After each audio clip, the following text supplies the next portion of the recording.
welcome to episode 114 of Real Life Ghost Stories. How you do? To kick things off this week, we need to thank our newest Patreon subscribers. We would like to thank Ashley Gustafson, Lauren Lush, Nicola Pike, Colton Miller, Tom Keegan, Rebecca Saul, Kawagamom, Tommy Etta, Jamie Lewis, Tammy Steger, Sandra, Nicolette Miller, Valeria Lawrence, Trisha Arnold, Shanice Martin, Carol Carl, Simone Simpson, Jenny Peterson, Cartier Robson, Lewis Howkett. Thank you so much for being our Patreon subscribers. We love you and we appreciate you every day. We sure do. We've got some birthdays today too. Ooh. We would like to say a massive happy birthday to the lovely Betsy. Happy birthday, Betsy. We would also like to say a massive happy birthday to the lovely Will, who is my Instagram pal and keeps me thoroughly updated on all of the LGBTQA plus news going around. Happy birthday, Will. And finally, a massive happy birthday to the lovely Sammy from Out of the Woods Wildlife, which we did a massive charity drive for back in August. So we love you, Sammy. Happy birthday. Happy birthday. And also a massive happy birthday to Alex Teschel, who's had a birthday this week as well. Everybody's born this week. Happy birthday. Happy birthday, everybody. That was a lot of birthdays. It was, I think wasn't it? that's the most birthdays we've had. Yeah, happy birthday.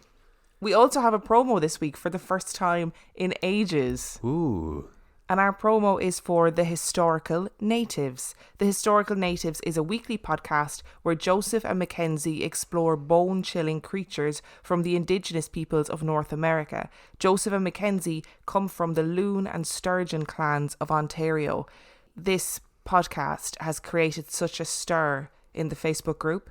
Oh, cool. It's been shared and talked about so many times in the last month that I had to do a promo for them, because I thought, if you've created this much conversation in the first month of being released, like, I want more people to know about this podcast. So if you are into the lore of Indigenous people, which you all know we are, then please go listen to this podcast. I'm going to have to check this out, aren't I? Yeah, you are. Yeah, I'm excited. It's called The Historical Natives.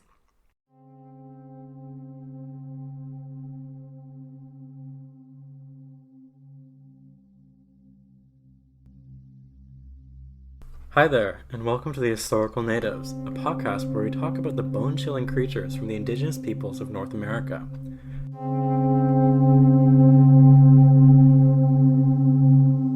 And we want to respect that tradition, as we will only be talking about the creature and giving you an insight to where and who they belong to.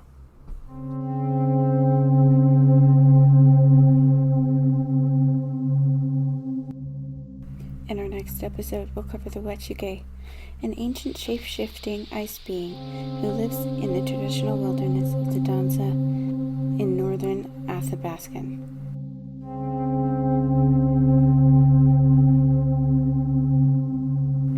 We also need to keep in mind that even though we are called the historical natives, these clans and the people these creatures belong to are still here today. We are simply the storyteller and the listener.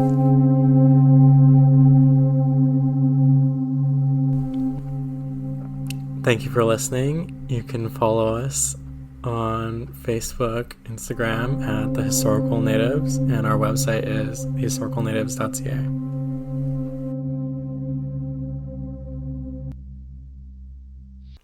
Which brings us to our film review this week. Our film review is The Platform. The Platform was released in 2019. It has 7 out of 10 on IMDb and 79% on Rotten Tomatoes. Would you like a synopsis? Yes, please. In the future, prisoners housed in vertical cells watch as inmates in the upper cells are fed while those below starve. I feel like that's a very simplistic synopsis for what the film is actually about. Although it is kind of exactly what it's about. But also not. So the film is about, and they're not all prisoners. That's the other thing. There are some people who are there voluntarily. They are in a vertical prison where there's 2 people to a cell. There's a hole in the middle of the floor. At one point every day, a platform comes down and the people on the first cell get their choice of the food, and then the platform lowers and there's less and less food, obviously, as more and more people get access to it. But the key to the film is there is actually enough food, we think, for everybody in the cells if everybody only took what they needed to take. Yep. That's what the key is. Yep. So what were your thoughts on this film? I think I've got a couple of thoughts that are a bit random. I'm glad it wasn't done by Hollywood. I feel like when we read the synopsis, I was a bit like, oh, this is going to be too gruesome for you, because I know you don't like the sort of body horror slasher kind of genre where there's unnecessary violence. It was violent, but I thought it was appropriately violent. I don't think it was unnecessarily violent, and I think Hollywood would have made it unnecessarily violent, because that was where you would take it, I think, if you were trying to make money. This was done in a way that was tasteful. I'm also a little bit annoyed that it comes up on Netflix with it dubbed. Like, you have to turn the dubbing off. Like, it doesn't do that for any other of the sort of foreign language movies that we've watched, so I'm a bit confused why that one has dubbing. Definitely don't watch it overdubbed with English, because it's incredibly distracting. It's distracting, that's the problem with it. Incredibly distracting. So we started watching it, and as Dan said, it came up overdubbed with English, and then we actually turned the overdubbing off and just went with the subtitles, and it made it way better. So would definitely recommend, if you want to watch it, try and do it with subtitles, because I just found it way easier to concentrate on what was going on when there were subtitles, which for me is a very, very strange thing to say. It is. I'm also going to say at this point, if you don't want the film spoiled for you, skip forward a bit, because I need to say something. I was really worried about watching this film, but it was recommended to us so many times that I thought, okay, we gotta do this. We're gonna watch it. I had an assumption, so I'm a bit emetophobic. I don't like vomit. It really freaks me out. There's no vomit in the film for my fellow emetophobes out there, so that's a good thing. But I really struggled with the amount of eating that was in the film, and I understand there's a reason for it. Like there's the whole point of the film, right? It's about food. But I really struggled watching the bits where people were like trying to gorge themselves as quickly as possible before the platform left their cell. I really struggled with it, and I didn't watch the violent bits because they were gratuitous, but it was necessary for the way where people were living in this prison. So I get why it was there. It wasn't like Saw levels or like hostile levels of violence, that kind of gore porn that we see in a lot of those kind of films. But there was violence. Yeah, but I feel like it needed to be there to tell a story. I liked this film. The ending spoiled it a little bit for me. I just felt the ending was a bit of a nothing. That has been the general consensus. People have really been divided by the film, which I understand. But also a lot of people are saying it was brilliant until the ending, and the ending spoiled it. I felt like the ending was very anticlimactic, and it needed even literally another 60 seconds. They did wonderful things with this film when they were showing the people that prepared the food, where there was no dialogue. It was all done to classical music, and you got the gist of what they were trying to show you each time it was up there. I felt like it needed that kind of scene where they reacted to the platform coming back up. Yes. I don't understand the significance I didn't understand the significance of the child, and I didn't understand the significance of where Goran went at the end, or what that bottom floor was. But I felt like if they had done something with that platform going back up, and we'd got the shot of the platform arriving with the child at the top and the reaction set to classical music, it would have been a better film. Again, 60 seconds. Another 60 seconds where you saw her arrive on the platform. The protagonist of the film decides that enough is enough. It's not fair that there's people starving while people are gorging themselves on the higher levels. They try really desperately to get people to only eat what they need, but obviously human beings don't do that. And they decide they need to send a message back up to the top, but that means travelling with the platform the whole way down to the bottom, and they don't know how far the bottom is. It is an allegory for the times that we live in, definitely. And I'm not going to sit here and talk politically about, like, you know, how terrible society is and blah blah blah blah, because I mean, just if you watch the film, it's demonstrating the problems with society. And somebody commented on Instagram and said it was a very like ham-fisted attempt at demonstrating it, and I do agree. Stripping it back to the basic need of food is actually quite a good thing, because everybody needs food to survive. See, now I don't even think it was about food. I think it was demonstrating how trickle-down economy works.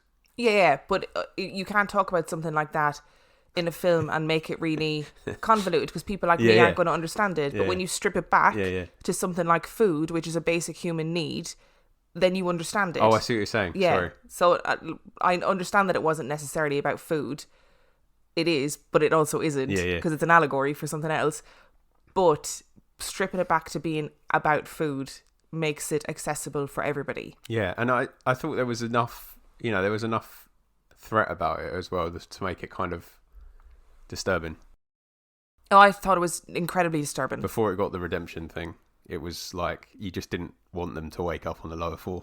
No, and that's the other thing. They are on each floor for a month, and then you're randomly selected to go to another floor. That could mean you're on floor number 1, where you get your choice of all the food that you possibly want, or you could be on the lowest possible floor where you literally get nothing for a month because other people have taken it all and taken more than they need. Oh, it is a film you could talk about for a million years. I thought it was really interesting, but also really disturbing. I don't know if I enjoyed it. I think that's the wrong word to use for it. But it did make me think quite a lot. I think I did enjoy it. It might not be the right choice of words, but I did. And I think I'll give it 4 out of 5. I think I'm going to give it a 4 too. Because it's not that kind of gore and violence I can't watch. It really freaks me out. And I also can't watch people gorging themselves on food. Again, it really freaks me out. But it was an interesting film. I thought they did good things with it. I thought the actors were amazing. Like, incredible. Yeah, really good. It's very dark and very disturbing, but it really needed another like 60 seconds at the end. Yep. Really, really, really did. So I'm going to give it a 4. Obviously. Which brings us to our story this week. Okay, haunted canteen. No, absolutely. I mean, not even close. There is no correlation between the story and the film this week. But I am going to start with a question for you. Okay. What do you know of the Borley Rectory? Nothing. Have you heard of it? No.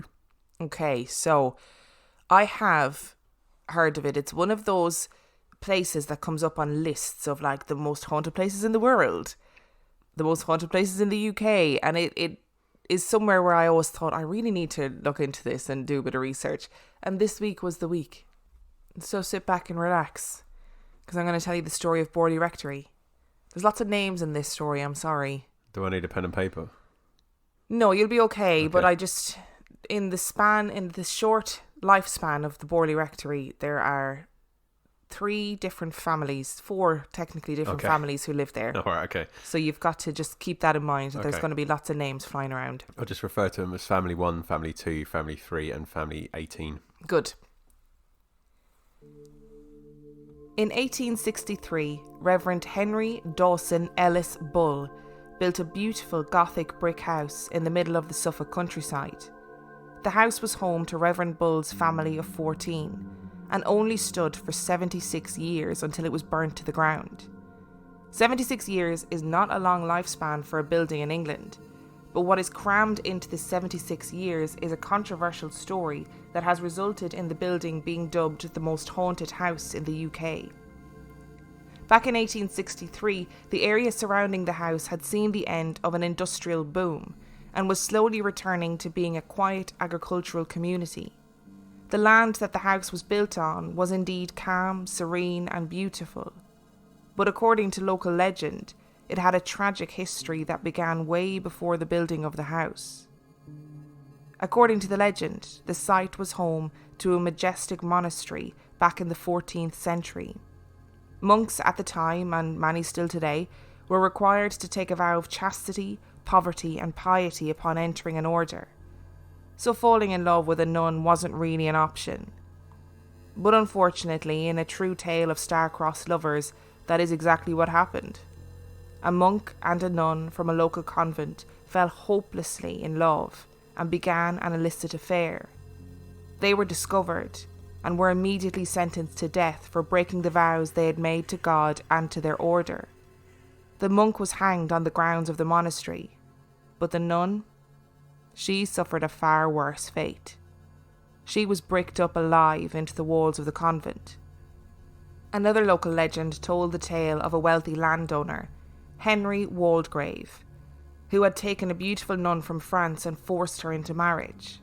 They had had a disagreement, after which Waldegrave strangled her and left her to rot in the cellar of a building on the land. It is unsurprising that the land would become the site of one of the most notorious hauntings of all time. The locals would tell stories of headless horsemen and horse-drawn coaches that would tear through the narrow country roads in the dead of night. They would tell stories of a phantom nun that would be seen traversing the land. These stories aren't unusual in rural England, but in these stories they all had one thing in common. Their destination always seemed to be the home built by Reverend Bull, the Borley Rectory. The rectory was enormous. It had 23 rooms, connected by 3 staircases on the 2 main floors. It boasted a huge cellar space and had storage space in the roof. There was no gas, no central heating, no electricity, and no mains water. The water was collected from a well in the garden. As with most haunted house stories, the oddities began as soon as the family moved in. And as with most haunted house stories, the activity was relatively harmless at first. It started with footsteps. Footsteps would be heard running across the upper levels of the house when there was no one there. The family would hear footsteps run at them in the house when nobody could be seen to be causing them. In various parts of the house, the roaring sound of a waterfall would appear suddenly and then disappear with no evidence of any running water being present. In fact, the house had no running water at all, so there was no way that a burst pipe, for example, could have been causing these strange sounds. The pulley bells that were used to allow for communication between the various rooms of the house would go off constantly throughout the day and night. And this continued even after the Reverend had become frustrated by the incessant tinkling and cut off all of the cords for the bell system. And it wasn't long before the children of the Bull residence began to see a nun that would lurk in the shadows or peer around corners at the children. She was frequently seen gliding through the grounds of the rectory, so much so that Bull had a summer house built overlooking the pathway that she seemed to walk, and would spend his evenings sitting in his chalet trying to catch a glimpse of her. While Bull was fascinated by the ghostly goings-on, his children and his staff were terrified. His youngest daughter Ethel was regularly physically attacked by an unseen force that would slap her so hard that welts would appear on her arms and on her face. Multiple staff reported seeing shadowy figures peering in the windows at them while they were working in the house. In 1882, Reverend Henry Bull passed away, and the property was left to his eldest son, Harry. The paranormal phenomena continued, and Harry began to document the strange things that he now encountered as the head of the household. The nun continued to appear and disappear throughout the grounds during the day and night. Harry was walking the grounds of the rectory one day with his faithful dog, when the dog began to bark and yelp, and eventually hid cowering in fear beneath a shrub.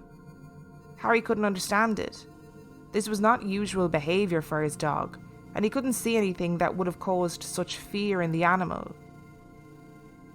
And then he saw it. From within the tree line, a figure plodded out into his view. It was a body. What looked like a headless corpse shambled forward and seemed to board a coach before disappearing. Much like his father before him, Harry became obsessed with the spirits that seemed to be lurking around every corner. Their lives were so plagued that Harry boarded up the dining room window so that his family could eat their evening meals together in peace without the featureless faces leering in at them. And after living in fear of ghosts that haunted the rectory, Harry Bull died in 1927, and the house was passed on to Reverend Guy Eric Smith, and his wife Mabel. They were a long-married couple and had no children. They'd spent many years in India and only returned to England when Reverend Smith's health began to fail. What is interesting about the Smiths moving to the house is that they weren't local. They had no prior knowledge of local lore, nor did they know anything about the previous activity of the house. What they did notice, however, was that their new helper in the house, a young local girl, was incredibly skittish and seemed spooked to be in the house. When they confronted her about what was troubling her, she told them about all the ghost stories that she had been told, and the legends of the headless horseman and the nun that roamed the grounds. The Smiths were highly amused at first, but soon realised that if this girl was so frightened, then there was a high risk that parishioners would be reluctant to visit the rectory for meetings. The Smiths took no notice of the stories, until Mrs. Smith was busy herself, cleaning some cupboards one day. Wedged between a cupboard and the wall was a brown paper bag that she struggled to retrieve. She eventually managed to wrestle it out of its hiding place and unwrapped it carefully. And inside was a small and perfectly formed human skull. And that was when their issues began. Mrs. Smith began to hear heavy footsteps dragging in a room that was no longer in use. They would see anomalous lights in the windows of the house where no light should be. She began to see the ghostly apparition of a nun gliding through the grounds. Whisperings pervaded the air, and knocking sounds seemed to emanate from inside the mirrors of the home. Items were not only being moved, but hurled around rooms, and they began to feel that they were quite literally in danger from being seriously injured by this unseen force. They decided that the only way to proceed was to have the property thoroughly and professionally investigated. They sent a call out to the Daily Mirror for help to find a parapsychical researcher that could help them. And their call was answered by none other than Harry Price. When Price arrived, so too did hordes of people. They literally came by the busload to see the Borley ghost.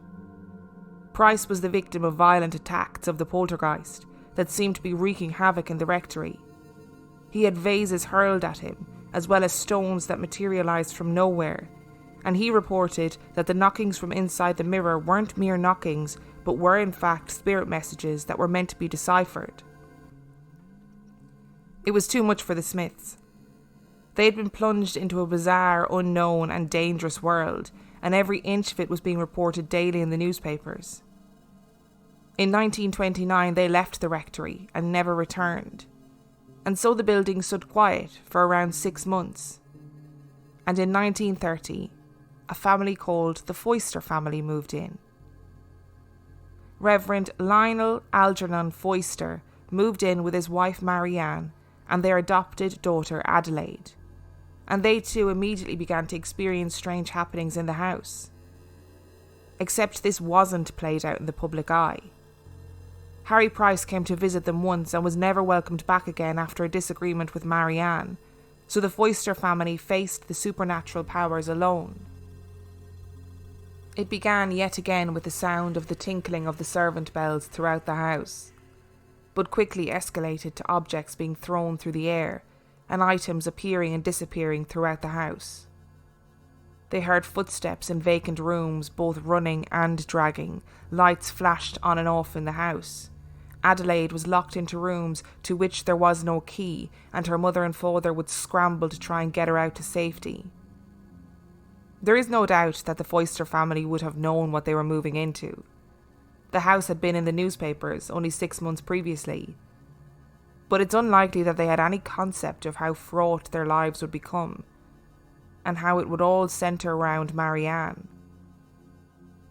A disembodied voice would call out to Marianne from the empty rooms. "Marianne, dear." Adelaide was 2.5 years old at the time and wasn't capable of such trickery. They began to smell peculiar perfume around the house and couldn't find the source. Glass bottles were regularly hurled down the stairs to smash at the bottom. And it wasn't much longer before the writing began to appear on the walls.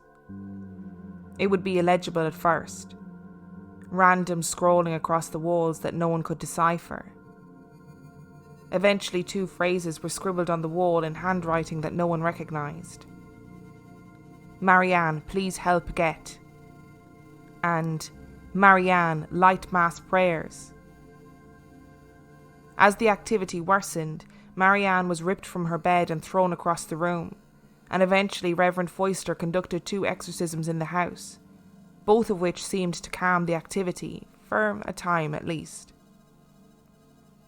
At night, Marianne and Reverend Foster would lie in bed and listen to the strange, warbling and disjointed music that would spill out from the adjacent church. They knew no one was in there. No one ever was every time they checked. And they left the house in 1935. Throughout all of this time, Harry Price and the paranormal research community had been watching quietly from the sidelines. And when the Foisters left, they saw their opportunity and swooped in. Price rented the property for a year, and with a team of 48 paranormal investigators, they set about a round-the-clock documentation of the events of Borley Rectory. One of the key ways in which information was obtained was through regular seances conducted by psychic medium Helen Glanville. These seances were held in the summer house and yielded what some believed to be spectacular results. In one of these seances, the team made contact with the spirit of a woman named Marie Lair, who claimed to have been a nun that had lived in France. She told the seance attendees that she had been murdered by her husband and her remains were hidden in the cellar of the rectory. They then made contact with a sinister spirit named Sunex Amores, who claimed that he would burn the rectory to the ground. After Price's tenancy was up, him and his team of investigators left the building with hordes of evidence of poltergeist activity that was turned into 2 books. Captain W.H. Gregson then purchased the rectory with money on his mind. He had been watching the coverage of the house and had read the books with great interest.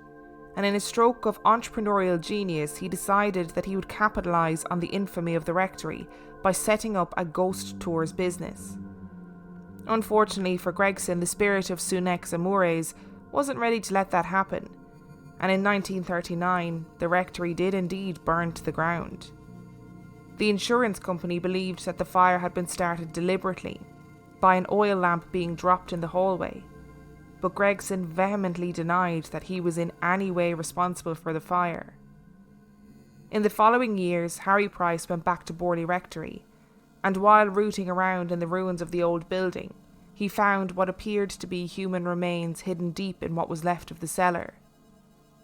The remains were removed and buried in the Liston churchyard. We're going to have a brief pause. Okay. What are your thoughts so far? Oh, I don't like it. I don't like... I just can't even imagine, like, doing some cleaning and then finding a child's skull. Very bizarre. I'm glad we don't live in an old house.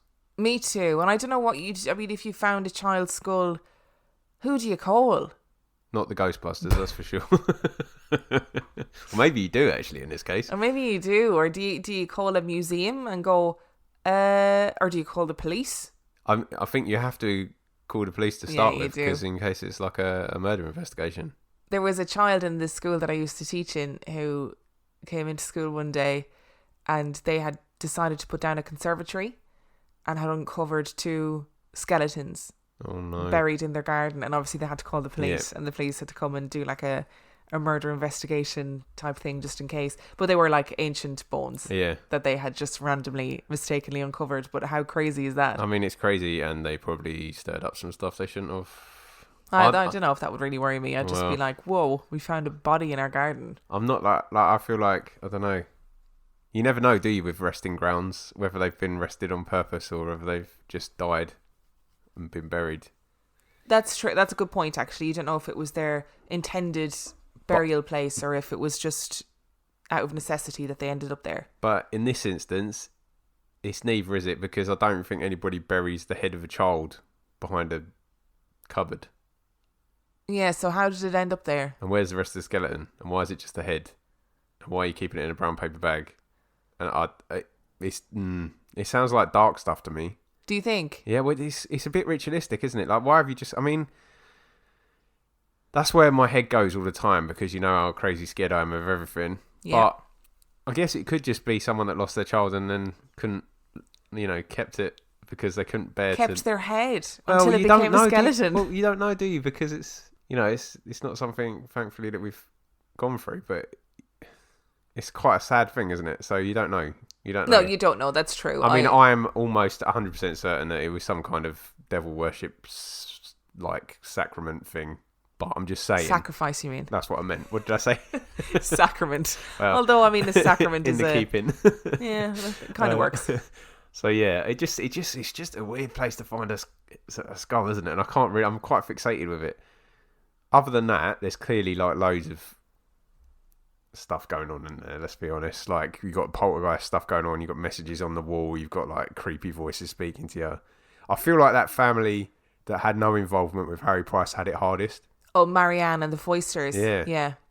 Because that's when it started to like start talking to him and like Yeah, calling stuff. for her specifically and Yeah. writing on the wall. Like, that's a whole step up. But then the little girl in the first family was physically assaulted Yeah, that's true. regularly. Yeah. I mean, let's talk about, is it Reverend Bull? Or have I just made that up? Yeah, they were all reverends. Okay. So let's talk about Reverend Bull, who built it in the first place. I love the energy of this guy that was like, heard reports from his kids that were clearly scared about something walking around in the garden. And is like, I know what I'll do. I'll build a summer house so that I can watch it. He, in my head, Reverend Bull is a really eccentric, old school English gentleman. Yeah. Kind of like, and I can see him walking through the grounds with a shotgun crooked over his forearm. And the kids are like, Daddy, what are you doing? And he's like, well, I'm hunting for the nun. That kind of mad English eccentric man. That's what I'm seeing. Yeah. But that energy is quite bizarre to me because I would not have that reaction at all. Would you not? No. That surprises me. And I also think that, Zach Bagans has got a lot to learn from Harry Price. Because, we know that there's obviously more bopping around on his TV show than just the 4 or 5 of them, however, depending on what episode you're watching. But if you want to do ghost investigations properly, you clearly need at least 40 people, don't you? That's if Harry Price has taught us anything. It's a pretty incredible feat to undertake. 48 paranormal investigators, round-the-clock investigation. That is fucking dedication to ghosts, man. That is dedication. I feel like some of Harry Price's evidence might have been similar evidence to what they get with... what was Derek Acorah's show called? Most Haunted. Most Haunted, where actually like the sounds they're hearing is the rest of their crew running around upstairs. I feel like there might be some evidence in Harry Price's book that's potentially not paranormal. It might just happen to be the sheer amount of people we had in that house. Now the house is very big. I take that into consideration. Yeah. But 48 people is a lot of people. A lot of people to be running around and expecting everybody to be perfectly quiet at all times so that you can only hear ghosts. It's a big ask. I'm also not down with seances. If you think something's haunted, don't stir it up more. Burn it to the ground, move on. They're just a very bizarre thing, seances, aren't they? Well, but they were big at the time. Yeah, they were, and it's where Harry Price came from, really, isn't it? Like it's that spiritualism background is what gave him the impetus to do what he did, I guess. But I don't know, man. I don't know whether that's the way to go. I'm sorry, I keep referring to you as man, by the way. Today, That's okay. I don't know what's going on, but okay. I do need to point out that Harry Price is the same investigator, I believe, who said that Jeff the mongoose was the most compelling paranormal evidence that he had ever recorded. It's very important to remember that. But this guy's full into his paranormal stuff, isn't he? So he is all in, babe. He is like, that is his Tinder bio is paranormal bitches only. He doesn't even have a profile picture. He's just got like some of his evidence. Oh, one of those little weird stick men that are on the that are on Ghost Adventures. That's what his profile is. Or would be, I guess, because he's definitely not alive for now, right? But there's more to the story.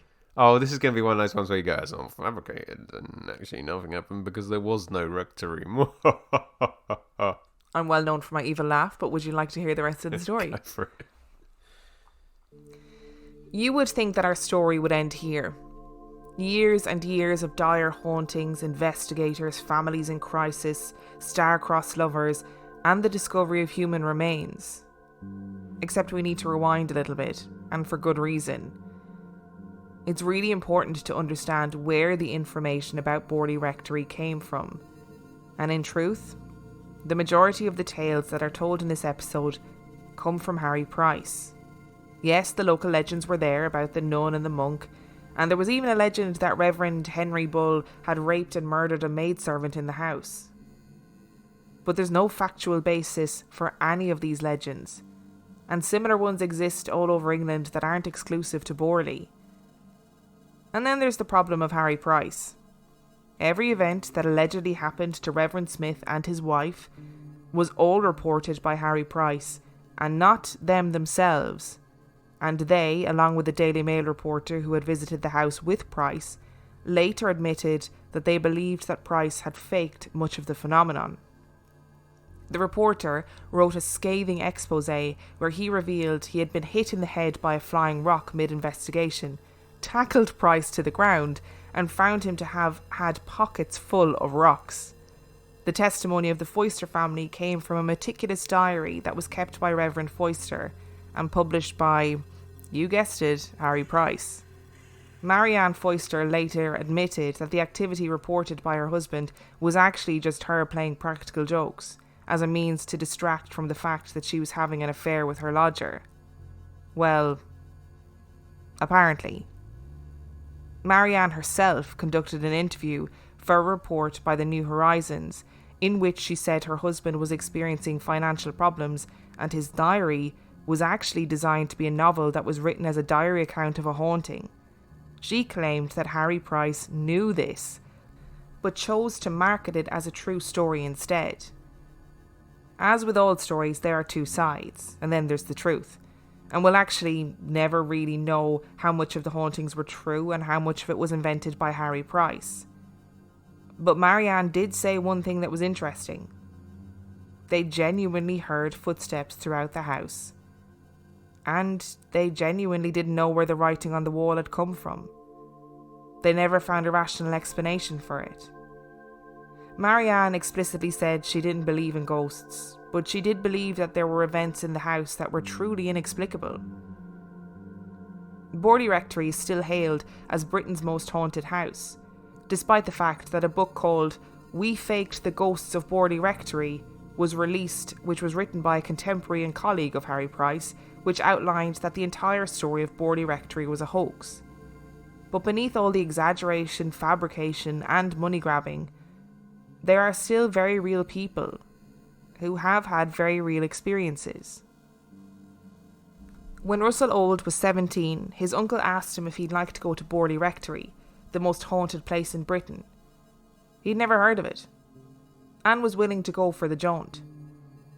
As he and his uncle drove through the Suffolk countryside, Russell felt the hair on his arm start to prickle. The conversation with his uncle had been light and jovial, but Russell somehow instinctively knew that they must be getting close to the ruins of the rectory. He was feeling uncomfortable when they pulled up the car, because he sensed that something wasn't right. As he turned to tell his uncle that he wanted to leave, something stopped him dead in his tracks. Among the ruins of the rectory was a small boy. It was a small boy with a tweed jacket, and he looked both distinctly Victorian and distinctly out of place. He turned to see if his uncle was looking at the same thing, and in that moment the boy disappeared. His uncle hadn't seen him, and was thoroughly bemused when Russell begged him to leave. He told his uncle what happened, and managed to get himself talked into a nighttime investigation. As they drove back to Borley Rectory in the creeping dark of evening, something big thumped into the side of the car. They pulled over in shock, but there was no damage to the car and they couldn't see anything that they had hit. But the thump was loud. There should have been some damage to the car, or at least evidence if they had hit an animal. They got back into the car slightly shaken and continued their journey. They hadn't gotten very far when Russell's uncle pulled the car over to allow for an oncoming car to pass them. The road was narrow and otherwise deserted, but there certainly wasn't room for two cars to comfortably pass. But as they waited and the headlights approached, something seemed off. The headlights got bigger. The car approached. And then nothing. No car, no headlights. Nowhere for them to have gone on the straight, narrow road. Nothing. But maybe it wasn't a car at all. Maybe they had experienced one of the long talked about phantom coaches that tear up and down the country roads of this rural Suffolk village. Or maybe their fear of Borley Rectory had gotten the better of them. So is it possible that the Borley Rectory is both the home of a bizarre hoax and a haunting? Or do people let their preconceptions of the place get the better of them when they visit? We'll probably never know. Why you got to do this to me all the time? You know I'm invested in these things, and then you go, no, there was never a rectory. Well, you didn't quite say that, but similar.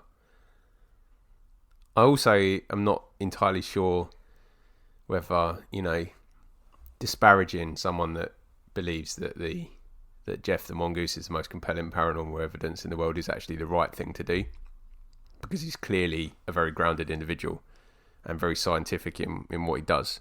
Clearly. It's disappointing.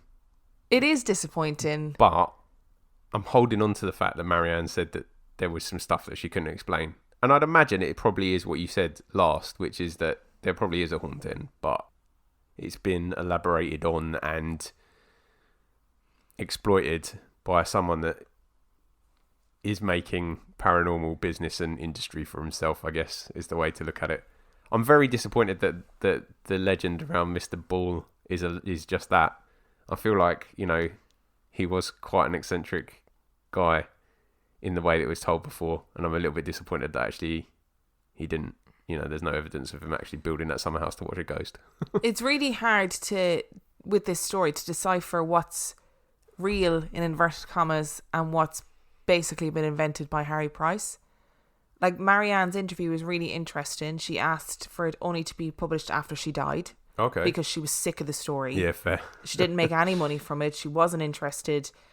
People didn't like her. So I think this story is about, like, oh, she had an affair with a lodger and that. And I don't think that's true. I think actually people just didn't like her in the area. She was much younger than Reverend Foyster and a very gregarious woman. And they did take on lots of lodgers, but for financial reasons, it would seem. Well, if you've got a house that big and there's two of you knocking about, you might as well make use of it, right? Yeah, exactly. But she had no interest in ghosts whatsoever. But what she did say was really interesting, and that was that around the time the writing started appearing, they had taken in a lodger who had serious mental health difficulties, and it seems that he was suffering from shell shock, and that Reverend Foyster took a particular interest in him because he felt really sorry for him and wanted to give him a home and so on.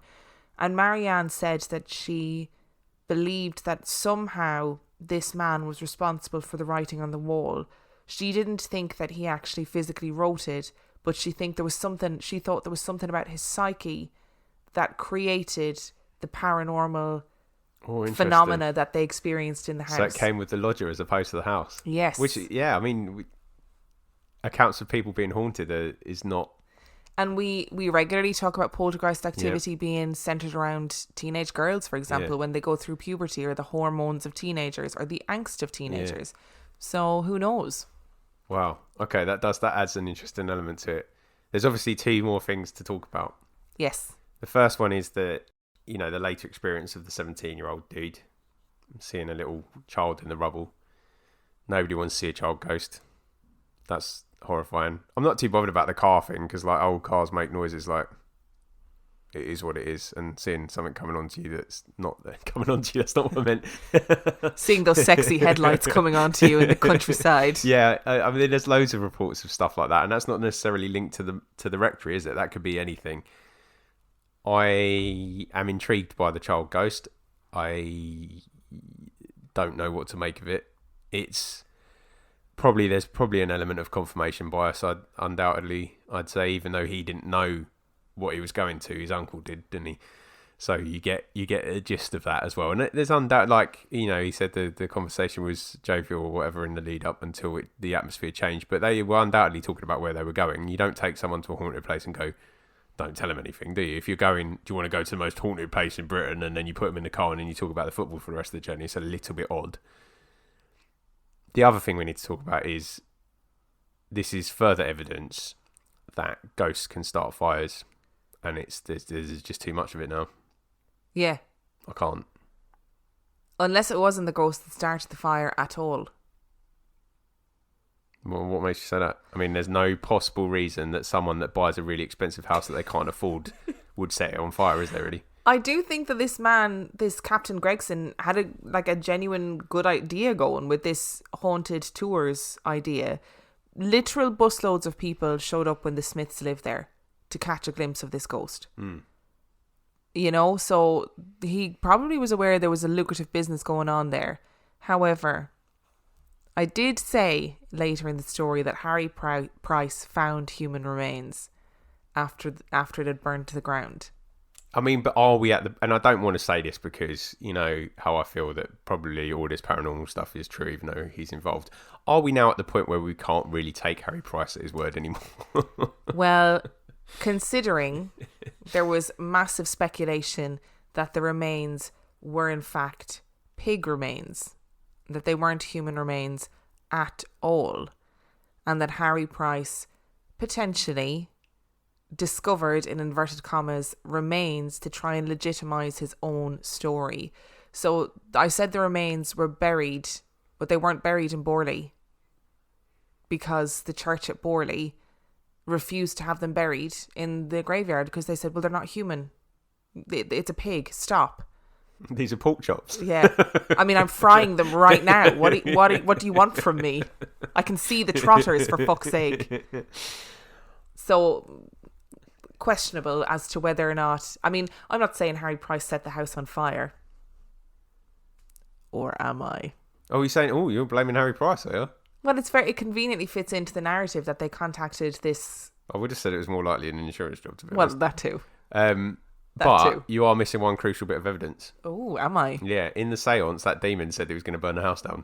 Exactly. And isn't it interesting how, again, it fits into Harry Price's narrative that the house burnt down? You weren't at that seance. I was not at that There you seance. go. This is true. So you don't know whether that demon wanted to burn the house down or not. I don't know. And it's very convenient for the demon to blame his actions on a human being. Just saying. Are you saying I'm the demon? Because I feel like that's a reach. No, I'm not saying that. Who else is demons? Christina Aguilera, she's Jane. I'm a demon. Harry Price was burning houses down for fun. I never said that. You said that. Allegedly. Allegedly. That's what you need to preface everything with. Allegedly. So what are your thoughts now on the Borley Rectory? Well, I mean, it's haunted as anything, isn't it? Clearly haunted. It's funny how, despite the fact that there is loads of evidence that the hauntings never happened and that it was a hoax basically perpetrated to make money, it still is considered one of the most haunted places in the world. And I think that's amazing. And there was a lot of conversation in the stuff that I read about how it was the narrative continued post World War II because, fuck me, people needed something that wasn't horrific to think about and talk about. So there was, like, post World War One, there was like loads of column inches that were dedicated to the Borley Rectory, and then it was reinvigorated after World War II. It also benefits from being in an age where proof is hard to find. Yes, true. You'd just be like, nowadays, if it still existed, you'd be like, set up some cameras. Yeah, nothing's happening. Fine. 60, I don't know why I went with 60. Let's do 72 hours. We get matey in, Nick Groff and his friend. They do their paranormal lockdown. 72 hours later, they got some random EVPs and a rock falling. Job done, isn't it? It's not that haunted. But you couldn't do that in those days, so you relied on the word of mouth. And there was 48 people to corroborate his evidence, so that's bigger than a jury. And if you enjoyed this week's episode, you can find everything you need to know about us on reallifeghoststoriespodcast.com. You can send in your own spooky stories to reallifeghoststoriespodcast@gmail.com. You can support us on Patreon, patreon.com/reallifeghoststories, where for $5 a month or for $2 a month, you get access to lots of extra content. And on that note, we shall see you next week. Bye.